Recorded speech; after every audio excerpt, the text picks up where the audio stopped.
நான் C Joseph Vijay எனும் நான்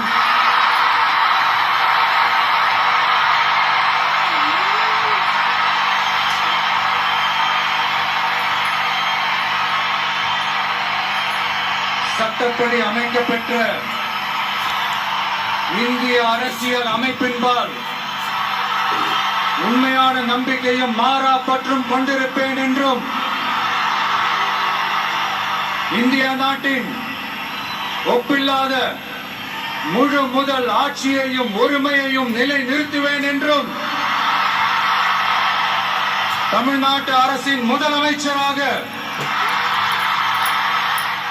உண்மையாகவும் உளச்சான்றின்படியும் என் கடமைகளை நிறைவேற்றுவேன் என்றும் அரசியல் அமைப்பிற்கும் சட்டத்திற்கும் இணங்க அச்சமும் ஒருதலை சார்பும் இன்றி விருப்பு வெறுப்பை விலக்கி பலதரப்பட்ட மக்கள் அனைவருக்கும் நேர்மையானதை செய்வேன் என்றும் ஆண்டவன் மீது ஆணையிட்டு உறுதிமொழிகிறேன்.